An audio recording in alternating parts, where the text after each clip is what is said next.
नमस्कार दोस्तों, आप सुन रहे हैं भारत के मिसाइल मैन और जनता के राष्ट्रपति डॉक्टर एपीजे अब्दुल कलाम की प्रेरणादायक कृति इग्नाइटेड माइंड्स विचारों की अग्नि।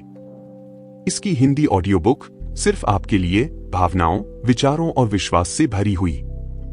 यह सिर्फ एक किताब नहीं, यह एक क्रांति की शुरुआत है, हर भारतीय के मन में कुछ कर गुजरने की आग जगाने वाली।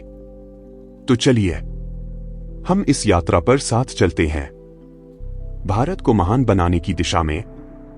अगर किसी देश को भ्रष्टाचार मुक्त और सुंदर मन वाले लोगों का देश बनाना है, तो मैं दृढ़ता से मानता हूं कि ऐसे 3 सामाजिक सदस्य हैं जो ऐसा कर सकते हैं।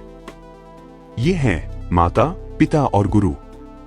मैं आपका स्वागत करता हूं इग्नाइटेड माइंड्स की इस खास श्रृंखला में।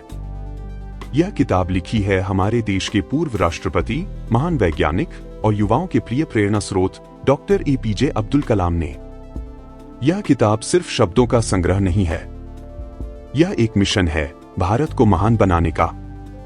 एक सपना है हर युवा को उसका असली सामर्थ्य दिखाने का। इस किताब की शुरुआत होती है एक दुखद क्षण से।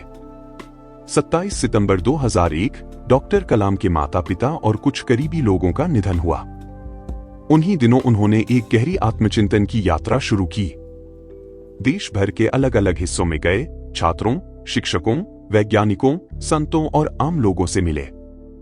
उन्होंने देखा, हर आंख में एक सपना है, हर दिल में कुछ कर गुजरने की चाह है, लेकिन कहीं ना कहीं वो ऊर्जा, वो विश्वास खोता जा रहा है। यहीं से जन्म होता है इग्नाइटेड माइंड्स का, एक ऐसी किताब जो कहती है, अगर आप सोच सकते हैं तो आप उसे पा भी सकते हैं। यह किताब आपको बताएगी कैसे आपके भीतर अपार शक्ति है, कैसे भारत एक महान राष्ट्र बन सकता है, और सबसे अहम, कैसे हम खुद को और देश को ऊपर उठा सकते हैं। दोस्तों, आज हम केवल प्रस्तावना सुन रहे हैं, लेकिन हर अगला भाग एक नया दरवाजा खोलेगा आपके भीतर के जोश और जुनून का। तो जुड़िए हमारे साथ इस यात्रा पर, जहां हम एक एक करके जानेंगे उस विजन को जिसे डॉक्टर कलाम ने देखा था, एक विकसित भारत का सपना। तो आइए अब शुरू करते हैं। पार्ट 2, एक सपना और एक संदेश। कई बार एक सपना सिर्फ एक सपना नहीं होता, वो एक संकेत होता है, हमारी आत्मा की गहराई से उठती हुई पुकार।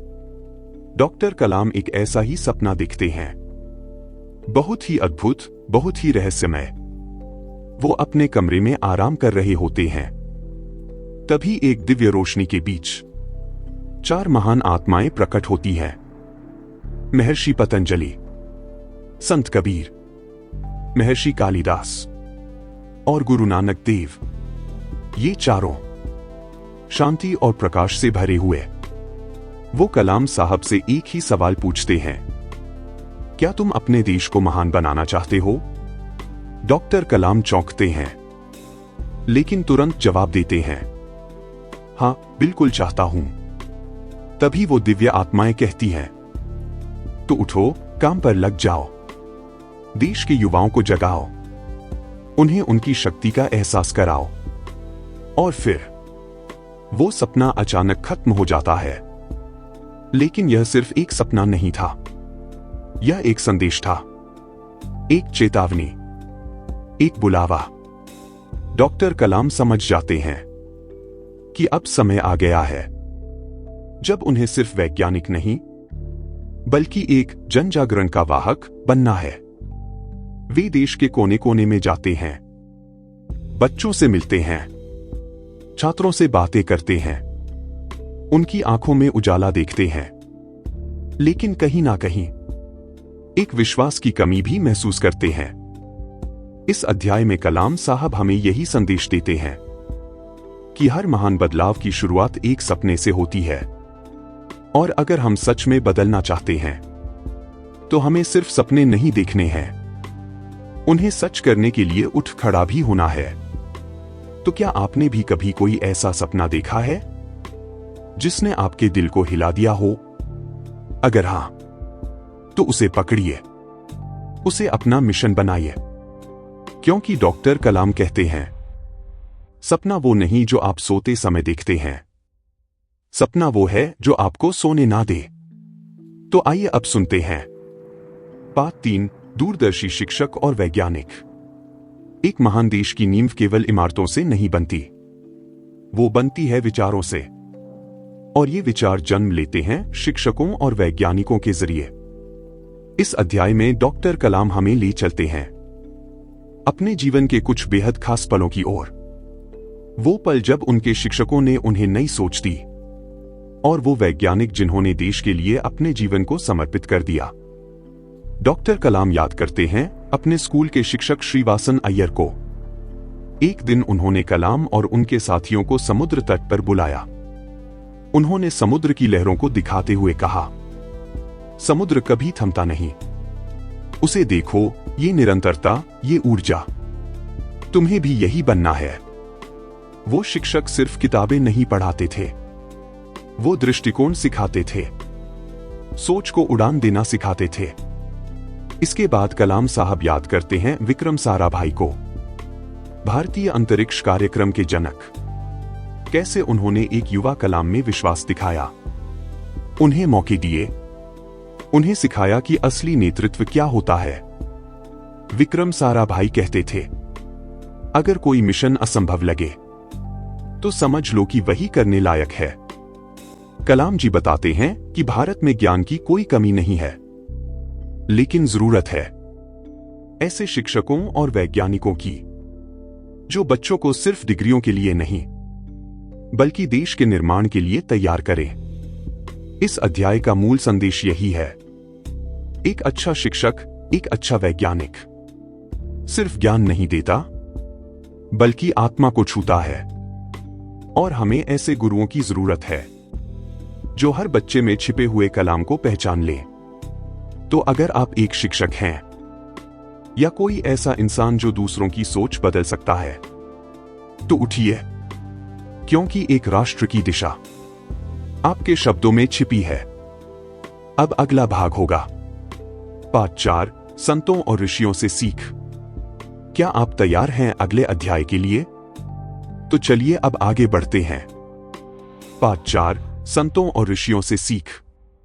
जब जीवन के प्रश्न कठिन हो जाते हैं, जब विज्ञान भी कुछ उत्तर नहीं दे पाता, तब हमारी आत्मा रुख करती है उनके पास जो सिर्फ ज्ञान से नहीं, बल्कि अनुभव और साधना से जुड़े होते हैं। हमारे संत और ऋषि। डॉक्टर कलाम बताते हैं कि उन्होंने जब देश के कोने कोने की यात्रा की, तो उन्हें न सिर्फ छात्रों और वैज्ञानिकों से मिलने का अवसर मिला, बल्कि अद्वैत आश्रम, रामकृष्ण मिशन, श्री अरबिंदो आश्रम जैसे आध्यात्मिक स्थलों पर भी जाने का सौभाग्य मिला। वहां उन्होंने देखा कि कैसे संत और महात्मा देश और समाज की भलाई के लिए निस्वार्थ भाव से काम कर रहे हैं। उनकी साधना सिर्फ उनके लिए नहीं, बल्कि पूरी मानवता के लिए है। कलाम जी खास तौर पर विवेकानंद मिशन और श्री रामकृष्ण परमहंस के विचारों से बेहद प्रभावित हुए। उन्होंने महसूस किया कि धर्म का असली मतलब है आत्मा की खोज और सेवा का भाव। एक स्थान पर उन्होंने एक साधु से पूछा, आप हर रोज इतने लोगों को भोजन, आश्रय और शिक्षा देते हैं, लेकिन आपको धन कैसे मिलता है? साधु मुस्कुराए और बोले, जिस काम में निस्वार्थता हो, उसके लिए ब्रह्मांड खुद रास्ता बनाता है। इस अध्याय में कलाम जी हमें समझाते हैं कि विज्ञान और अध्यात्म दोनों का मेल जरूरी है। जहां विज्ञान हमें गति देता है, वहीं अध्यात्म हमें दिशा देता है। अगर हम अपने अंदर की ऊर्जा को पहचानना चाहते हैं, तो जरूरी है कि हम अपने मूल, अपनी संस्कृति और अपने संतों की शिक्षाओं से जुड़े। अंत में डॉक्टर कलाम का मानना था कि एक वैज्ञानिक सोच रखने वाला देश जब अपने अध्यात्म से भी जुड़ा होता है, तभी वह संपूर्ण विकास की ओर बढ़ता है। अब अगला भाग होगा पाठ 5, हम क्या कर सकते हैं? आत्मचिंतन और प्रेरणा से भरा अध्याय है। तो आइए अब सुनते हैं। पाठ 5, हम क्या दे सकते हैं? जब भी हम जीवन में आगे बढ़ने की कोशिश करते हैं, अक्सर हम यही सोचते हैं, हमें क्या मिलेगा? लेकिन डॉक्टर कलाम एक दूसरा सवाल उठाते हैं, हम क्या दे सकते हैं? वो कहते हैं, एक ऐसा समाज जहां हर कोई देने की सोच रखे। वह समाज ना सिर्फ सफल होता है, बल्कि महान बनता है। इस अध्याय में कलाम जी एक बहुत ही सुंदर किस्सा सुनाते हैं। एक बार एक छोटे से गांव में उन्होंने देखा, एक बच्चा अपने दोस्तों को मुफ्त में पढ़ा रहा था। जब उन्होंने उससे पूछा, तुम ऐसा क्यों कर रहे हो? तो बच्चे ने जवाब दिया, मुझे अच्छा लगता है जब मेरे दोस्त कुछ नया सीखते हैं। अगर मैं जानता हूं तो क्यों ना उन्हें भी सिखाऊं? बस यही है।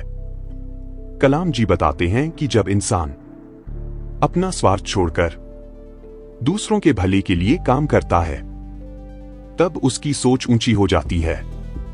वो सिर्फ एक नागरिक नहीं रहता, बल्कि राष्ट्र निर्माता बन जाता है। आप एक छात्र हों, शिक्षक हों, व्यापारी हों या किसान, हर कोई कुछ ना कुछ दे सकता है। कोई ज्ञान दे सकता है, कोई समय दे सकता है, कोई सेवा दे सकता है, और कोई सच्ची मुस्कान भी दे सकता है। कलाम साहब कहते हैं, युवाओं को सिर्फ ये नहीं सिखाइए कि वे जीवन में क्या बनेंगे, बल्कि ये भी सिखाइए कि वे समाज को क्या देंगे। तो अगली बार जब आप खुद से कोई सवाल पूछें, तो ये पूछिए, मैं क्या दे सकता हूं? शायद यही सवाल आपके जीवन को नई दिशा देगा। अब अगला भाग होगा पार्ट 6, भारत के सपनों की खोज। इसमें कलाम जी पूरे देश की सोच को सामने लाते हैं, एक नए भारत की कल्पना के साथ।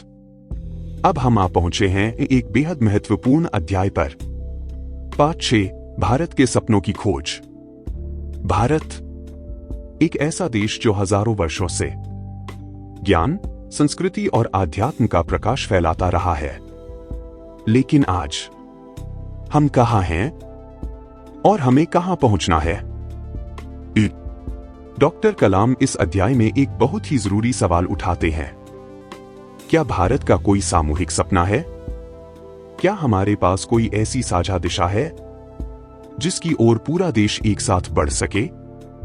वे देश के विभिन्न हिस्सों में जाते हैं, बच्चों से मिलते हैं, बुजुर्गों से मिलते हैं, शिक्षकों से मिलते हैं, और सबसे वही सवाल पूछते हैं, आपका भारत कैसा होना चाहिए? जवाब आते हैं, हमारा भारत गरीबी मुक्त हो, जहां हर बच्चा शिक्षित हो, जहां विज्ञान, तकनीक और संस्कार साथ साथ चले, जहां हर नागरिक देश के लिए सोचे। कलाम जी कहते हैं, हमारे सपने व्यक्तिगत नहीं होने चाहिए, बल्कि राष्ट्रीय होने चाहिए। वो हमें याद दिलाते हैं कि भारत के पास हर वो संसाधन है जो एक विकसित देश बनने के लिए चाहिए। ज्ञान, युवा शक्ति, संस्कार, तकनीक और आध्यात्म। तो फिर कमी कहाँ है? कमी है एकजुट सोच की, एक साझा दृष्टि की, एक ऐसे राष्ट्रीय मिशन की जिसे हर भारतीय अपना माने। कलाम जी का मानना है, अगर हर युवा ठान ले कि मुझे कुछ करके दिखाना है और वो अपने सपने को भारत के सपने से जोड़ दे, तो यह देश दुनिया की सबसे बड़ी शक्ति बन सकता है। तो आइए हम अपने अपने छोटे छोटे सपनों को एक साथ जोड़ें और रचें एक बड़ा सपना, विकसित भारत का सपना। अब अगला भाग होगा पार्ट 7, एक महान राष्ट्र का निर्माण। इस भाग में कलाम जी हमें बताते हैं कि भारत को वास्तव में महाशक्ति बनाने के लिए हमें किन किन क्षेत्रों में कार्य करना होगा। अब हम पहुंच चुके हैं इग्नाइटेड माइंड्स के एक बहुत ही शक्तिशाली और व्यावहारिक अध्याय पर। पार्ट 7, एक महान राष्ट्र का निर्माण। एक सपना जब अकेला देखा जाए तो वो सिर्फ एक कल्पना होता है, लेकिन जब पूरा देश एक ही सपना देखे तो वो बन जाता है एक मिशन। इस अध्याय में डॉक्टर कलाम साहब हमसे बहुत साफ शब्दों में कहते हैं, भारत को अगर 2020 तक विकसित राष्ट्र बनाना है तो इसके लिए सिर्फ सरकार नहीं, हर नागरिक को योगदान देना होगा। वो हमें बताते हैं कि सिर्फ नीतियां और योजनाएं काफी नहीं है। हमें 5 क्षेत्रों में एक साथ काम करना होगा। एक शिक्षा और ज्ञान। एक ऐसा सिस्टम जहां रटने की बजाय सोचने को बढ़ावा मिले। हर बच्चा विज्ञान, टेक्नोलॉजी और संस्कार से जुड़ा हो। 2 स्वास्थ्य और पोषण। एक ऐसा भारत जहां कोई भूखा ना सोए और हर नागरिक स्वस्थ और आत्मनिर्भर हो। 3 सूचना और संचार तकनीक। इंटरनेट, कंप्यूटर और डिजिटल ज्ञान को हर गांव तक पहुंचाना होगा। 4 साफ सुथरा प्रशासन। भ्रष्टाचार नहीं, पारदर्शिता हो। सेवक नहीं, लीडर चाहिए जो लोगों के लिए काम करे। 5 युवा सशक्तिकरण। सबसे बड़ी शक्ति है युवा। उन्हें सिर्फ डिग्री नहीं, दिशा चाहिए। उन्हें रोजगार के लिए नहीं, रोजगार देने लायक बनाना होगा। कलाम जी बार बार कहते हैं, India can do it, India will do it. और यही विश्वास वह इस अध्याय में हर पाठक और श्रोता के मन में भरते हैं। वो हमें यकीन दिलाते हैं कि अगर भारत के 100 करोड़ नागरिक सिर्फ हर दिन एक सकारात्मक कदम उठाएं, तो कोई ताकत नहीं जो भारत को एक महान, विकसित और सम्मानित राष्ट्र बनने से रोक सके। तो आइए, सिर्फ देश से उम्मीद ना करें, खुद को देश की उम्मीद बना लें। अब हम पहुंचने वाले हैं इस किताब के अंतिम और सबसे भावुक अध्याय पर। पाठ 8, भारत माता की पुकार। यह अध्याय एक प्रार्थना की तरह है, एक भावना, एक अंतिम संदेश। क्या आप तैयार हैं इस विशेष समापन भाग के लिए? अब पेश है इग्नाइटेड माइंड्स का अंतिम, सबसे भावुक और आत्मा को छू लेने वाला अध्याय। पाठ 8, भारत माता की पुकार। यह सिर्फ एक किताब का अंत नहीं है, यह एक शुरुआत है। एक आह्वान है उस हर भारतीय के लिए जो इस मिट्टी से प्यार करता है, जो इस भूमि को सिर्फ देश नहीं, मां मानता है। डॉक्टर कलाम इस अंतिम अध्याय में अपने हृदय की गहराइयों से आवाज लगाते हैं। मेरे देशवासियों, वो कहते हैं, क्या तुम सुन पा रहे हो भारत माता की पुकार? क्या तुम महसूस कर सकते हो उसकी धड़कने जो हर युवा की आंखों में झलकती है? कलाम जी इस अध्याय में हमें प्रेरित नहीं करते, वो हमें जगाते हैं। वो कहते हैं, तुम सिर्फ नागरिक नहीं हो, तुम देश की आत्मा हो। तुम्हारे कंधों पर है भारत का भविष्य। वो इस अंतिम भाग में साफ शब्दों में लिखते हैं कि अगर हम अभी नहीं जागे तो फिर कब? हमारे पास समय है, संसाधन है, युवा शक्ति है। बस जरूरत है एक सोच की, एक विश्वास की। कलाम जी एक प्रार्थना भी लिखते हैं भारत माता के चरणों में। हे भारत मां, मैं तुझे वचन देता हूं कि जब तक मेरी सांस चलेगी, मैं तेरे लिए काम करूंगा, तेरे लिए जीऊंगा। मैं तुझे शक्तिशाली, ज्ञानवान और आत्मनिर्भर बनाऊंगा। और उस दिन तक रुकूंगा नहीं जब तक तू एक विकसित राष्ट्र के सिंहासन पर नहीं बैठ जाती। तो अब ये सिर्फ कलाम साहब की आवाज नहीं है, ये हम सबकी आवाज बन जाए कि हम भी कहें, हम भारत को बदलेंगे, हम भारत को उठाएंगे और हम भारत को महाशक्ति बनाएंगे। प्रिय श्रोताओं, इग्नाइटेड माइंड्स कोई साधारण किताब नहीं, यह एक क्रांति की चिंगारी है। अगर आपने अब तक सुना है तो यकीन मानिए, आपके भीतर भी वह चिंगारी जल चुकी है। अब उसे बुझने मत दीजिए, उसे आग बनने दीजिए जिससे रोशन हो पूरा भारत। जय हिंद।